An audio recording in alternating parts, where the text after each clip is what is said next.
E agora nós chamaríamos o autor do conto do primeiro lugar.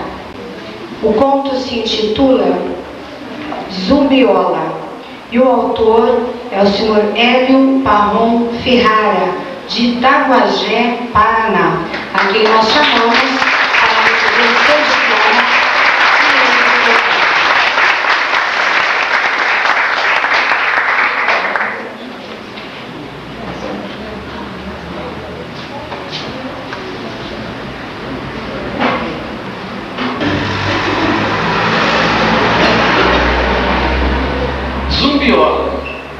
Zumbiola figura neste texto como o feminino de zumbi.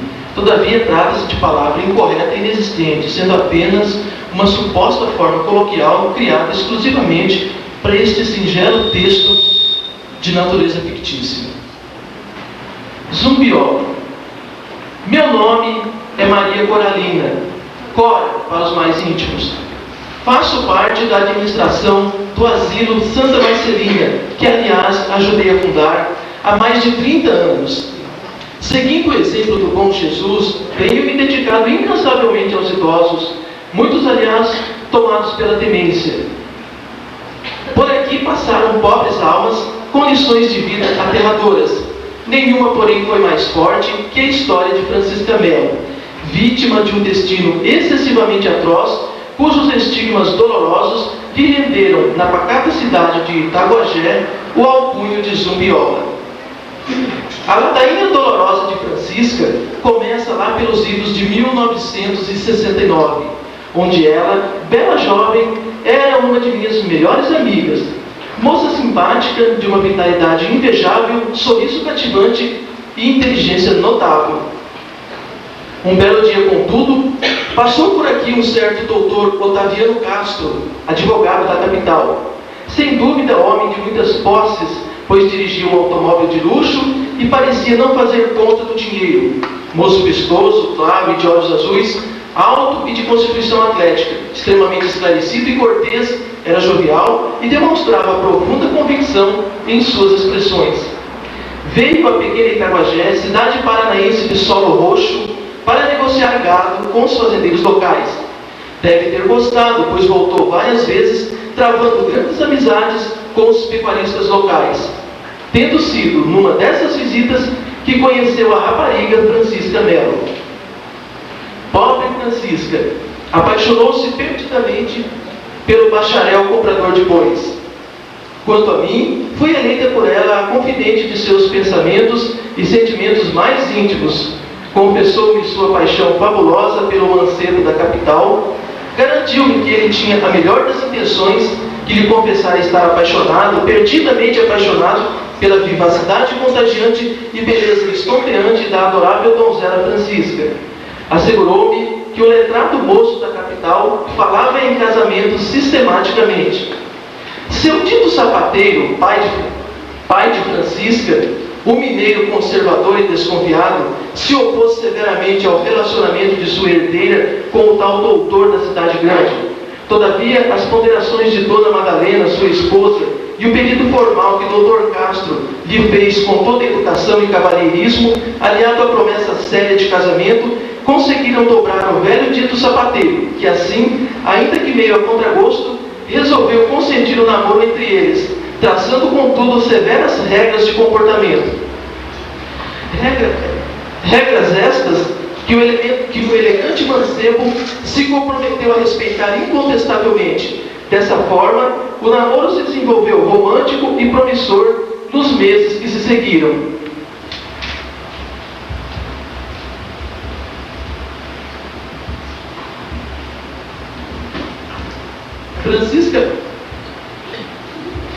Francisca Mello tinha por hábito visitar seu tio Ponciano, dono de uma pequena propriedade rural nas proximidades da cidade.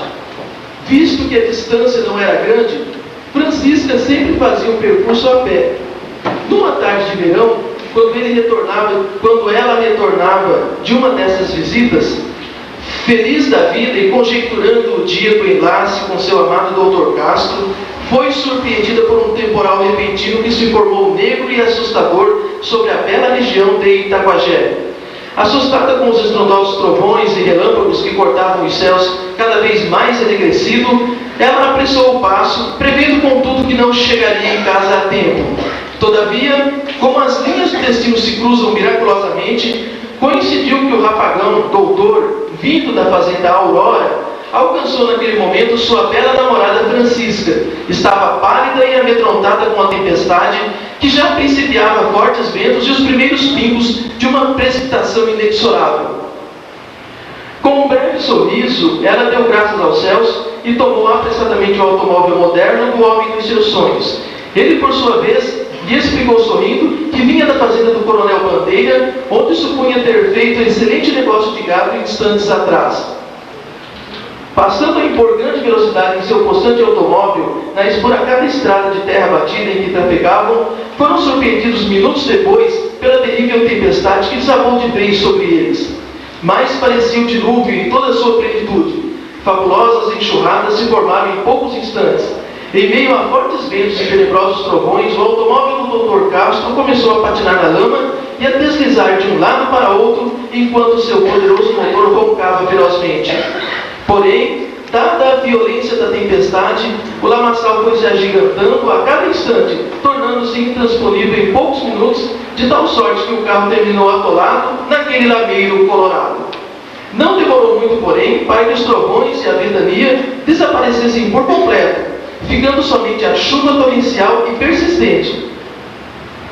Passado o susto e como o automóvel não mais funcionasse, e porque não pretendiam sair na chuva, ou porque a paixão batesse mais forte, ali permaneceram, esperando a estiagem. Esta, contudo, manteve-se ausente por horas, permitindo aos jovens amantes momentos de amor e privacidade. Sob uma forte chuva, já na penumbra do entardecer, isolados numa vereda deserta, trocaram palavras de amor, planos de casamento, juramentos, beijos e abraços. Fora do carro, a chuva fria enchendo de alegria as plântulas da terra em seu ciclo reprodutivo. Dentro dele, a paixão ardente, o calor do desejo de dois amantes apaixonados. Um toque mais audacioso, um suspiro profundo, pernas que se desnudam, curvas provocantes em evidência. Apesar do desconforto, corpos sedentes, murmúrios arfantes, sons singulares, abafados pelo barulho da chuva interminável sobre a capota do veículo atolado na lama. Um gemido mais forte e prolongado e a consumação, o apogeu do amor onde homens e mulheres se completam.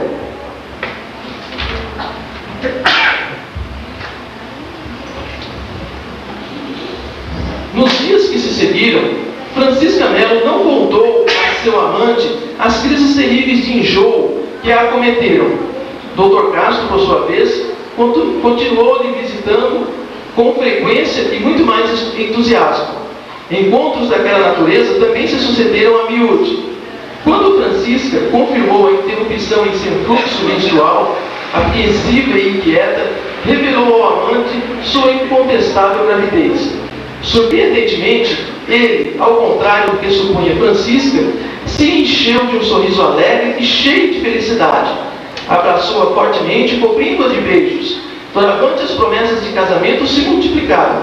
Dr. Castro, o orgulhoso futuro papai, passou a sugerir nomes para o herdeiro vindouro. Para surpresa maior de Francisca, falou com seu dito nesse mesmo dia, de maneira séria e honesta, pedindo-a em casamento.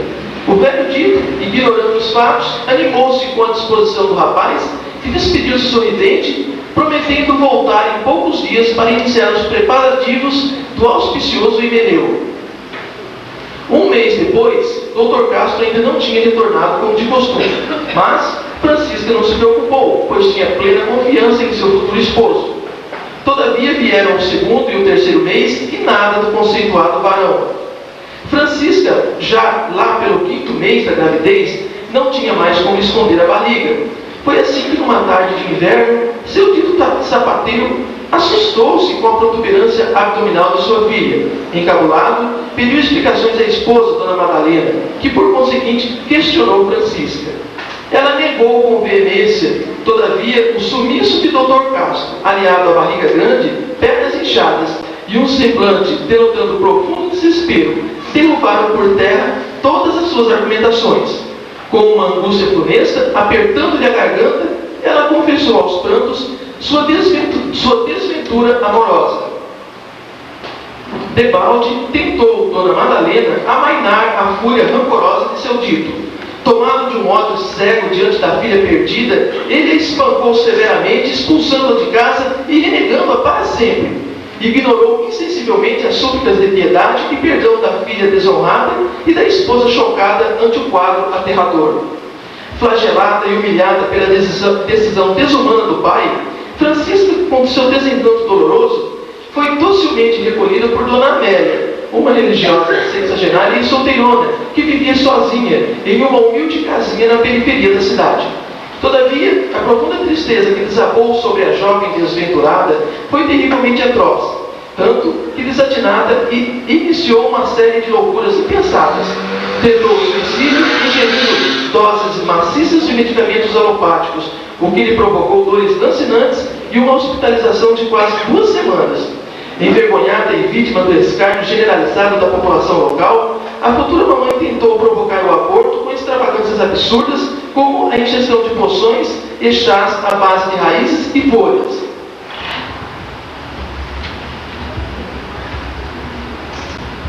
Nada, contudo, era mais humilhante e desesperador que as incontáveis vezes em que esmurrava a própria barriga numa pretensão desvairada de exterminar aquele singelo inocente que lutava livre pela vida, derrubando por terra as mais céticas perspectivas. Com efeito, o bebê, o menino, conseguiu ainda que arduamente superar todas as barreiras e, mesmo prematuro, despertou para a vida num gemido doloroso, próprio da peculiaridade de sua gestação. Contudo, debilitado e com visíveis deformações físicas, o rebento frágil, de olhinhos prematuramente tristonhos, de pai ausente e renegado pela mãe, não resistiu muito tempo, expirando em poucos dias. Ao ver aquele parvo de Deus sem vida em seus braços, olhinhos fechados, mãozinhas inertes e um semblante de sofrimento, Francisca, num lapso de lucidez, foi tomada por um remorso medonho a lhe fustigar severamente a alma, impondo-lhe uma dor profunda e inenarrável, 1000 vezes pior que o espancamento aviltante imposto por seu pai dito naquele dia fatídico da revelação. Na sequência da vida e na consequência das atitudes humanas, aquela jovem, outrora saudável e cheia de vida, transformou-se numa criatura miserável, motivo do sarcasmo generalizado dos insensíveis de Itaguajé. Seu sorriso se foi, cedendo lugar a uma carranca tristonha. Sua vitalidade se esvaiu, deixando-a corcunda, com um andar trôpego e um olhar vazio. Transformou-se numa pobre coitada sem rumo, sem destino, sem vida. Os anos foram passando e Francisca lentamente foi perdendo a razão. Pouco falava e já não conhecia mais as pessoas. Isso tudo, aliado ao absoluto descaso com a higiene, lhe rendeu o alcunho de zumbiola. Porque, segundo o julgamento popular, se parecia com um zumbi. Quase 10 anos se passaram. Certo dia, porém, encontrei Francisca sorrindo e cheia de felicidade. Fui tomada de uma emoção fascinante e, ainda que ela estivesse suja e maltrapilha, abracei-a com profundo carinho, afagando-lhe os cabelos. Notei, contudo, que apesar do sorriso doce em seus lábios, havia um vazio gigantesco em seus olhos, um nada absoluto, como se o sorriso fosse apenas uma fachada, como se estivesse sem vida por dentro e com a alma morta. Indaguei-lhe sobre sua felicidade e ela me revelou, com pseudo-entusiasmo, que Dr. Castro, em breve, voltaria, juntamente com o bebê, e a levaria dali para sempre, onde viveriam felizes em um lugar maravilhoso, cheio de vida, e onde criariam com todo o carinho do mundo o seu neném querido. Depois disso, pobre Francisca, a zumbiola da cidade, passou a viver a ilusão de que o amante viria a qualquer momento com o filho para resgatar-lhe a um suposto paraíso. Os pais de Francisca, envergonhados, mudaram-se para bem longe e nunca mais deram notícias.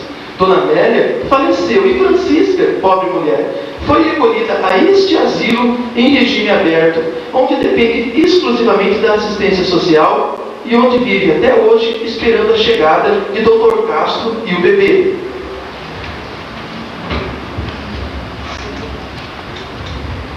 Contudo, ela passa a maior parte do tempo fora daqui, É fácil encontrá-la nas entradas da cidade, abordando aos que chegam, pergunta insistentemente se trazem ou se viram um nobre senhor por nome de Dr. Castro, juntamente com uma criancinha recém-nascida. Numa certa manhã de primavera, um domingo, aliás, quando eu assisti à missa pela Rede Vida, fui procurada por um senhor calvo e de nariz grande, empurrando uma cadeira de rodas, onde um homem grisalho, barbudo e de olhar familiar me fitava insistentemente. Quis ele, o barbarrão, iniciar uma conversa, porém a boca torta por causa de uma enorme cicatriz, a voz fanhosa e irregular, quase incompreensível, fizera com que, contrariado, baixasse a cabeça e interrompesse o discurso. O narigudo, por sua vez, se apresentou como o senhor Sebastião, chofer, e me garantiu que o barbudo paraplégico era, na verdade, Dr. Castro. Emocionado ao extremo, eu os recolhi à sala de estar do asilo, estupefata. De servir o café da manhã, pois estavam famintos, e enquanto comia, eu imaginei em meu íntimo que lições dantescas vivenciou o Dr. Castro durante esses quase 30 anos. Ele, que outrora era um exemplo másculo de beleza, estava agora reduzido a um paralítico deformado e tristonho. Após o café, o senhor Sebastião contou uma impressionante história. Segundo sua narrativa, Dr. Castro de fato era homem honesto, de família nobre, e seus sentimentos com relação a Francisca eram dos mais sinceros e promissores. Contudo, em sua viagem de retorno à capital, foi vítima de um trágico acidente na descida da Serra do Cadeado. Seu belo automóvel desgovernado despencou ribanceira abaixo. Socorrido, ainda que com muito atraso, chegou ao hospital em estado grave. Passou meses nos centros de terapia intensiva, sofreu inúmeras intervenções cirúrgicas, contraiu uma séria infecção hospitalar, perambulou de um hospital a outro. Felizmente, sua vida foi salva, ainda que tenha deixado sequelas. Ficou paraplégico, com várias cicatrizes pelo corpo, inclusive no rosto, motivo pelo qual deixou a barba crescer, no intuito de amenizar os nada estéticos traços dos estigmas do acidente. Ficou com a voz debilitada e perdeu a memória, ficando nessa vida vegetativa durante quase 30 anos. Como a família nunca soube de seus negócios e de seu romance aqui em Itaguajé, não tinham como avisar. Recentemente, porém, à custa das fervorosas orações de sua mãe, Dona Jovina, kardecista fervorosa, Dr. Castro recuperou a memória. Desesperado, pediu para ser trazido imediatamente a Itaguajé com o fito de rever sua amada Francisca, ainda que porventura, após tantos anos, pertencesse a outro homem, um felizardo por certo. Porém, devido à sua condição atual e sem saber que realidade o esperava, veio a mim primeiro procurar notícias de sua eterna paixão. Lágrimas rolaram dos meus olhos ante o drama fatídico e de magnitude shakespeariana. Todavia, tive que lhe revelar a dolorosa sina de Francisca. Enquanto eu contava, Dr. Castro foi sendo tomado de uma emoção impiedosa. Seus olhos foram se enchendo de uma tristeza de onda, banhando-se em lágrimas. Ele baixou a cabeça e com muito esforço sacou do bolso do paletó um lenço branco com o qual tentava, sem sucesso, estancar o pranto doloroso a fulminar cruelmente a alma desventurada. Deixaram a sala em silêncio. Dr. Castro, com o firme propósito de rever Francisca, ainda que em sua lastimável esquizofrenia. O senhor Sebastião, com muito custo, conseguiu acomodar Dr. Castro no veículo que conduzia. Quando saiu, foram abordados por Zubiola. Ainda que envelhecida e mal cuidada, Dr. Castro a reconheceu de imediato. Ela, em sua demência precoce, se aproximou sorridente, olhou-o profundamente, mas não o reconheceu. Por fim, perguntou por Dr. Castro e o bebê. Um nó amargo travou por completo a já prejudicada gorja daquele homem, cuja felicidade, por desígnio da fatalidade, lhe foi negada. Movimentou negativamente a cabeça grisalha e sinalizou ao chofer para que seguisse em frente. Partiram, pois, deixando ali uma vítima inocente do preconceito humano. Decepcionado, o desditoso advogado não teve coragem de olhar para trás. As lágrimas deslizaram face abaixo, encharcando-lhe a barba espessa, enquanto, num esforço hercúleo, continha os mais dolorosos soluços de toda a sua vida. Francisca observou contemplativa o veículo que afastava-se lentamente. Seu olhar fixo naquela inusitada visão foi logo interrompido por outros carros que por ali passavam. Ela, em sua ilusão incontinente, partiu convicta para novas abordagens em sua inútil e incansável busca. Se você, meu amigo, algum dia por aqui passar e uma senhora sorridente, mas de olhar vazio, abordá-lo em seu automóvel, seja paciente com ela. É Zumbiola, a mulher que morreu para a vida, embora a morte lhe tenha negado o descanso. Ela que na demência procura incansavelmente o amante e a prole. Por certo, a providência divina lhes concederá um dia, nos caminhos edificantes da redenção, uma nova união, muito mais promissora e em circunstâncias bem mais amenas.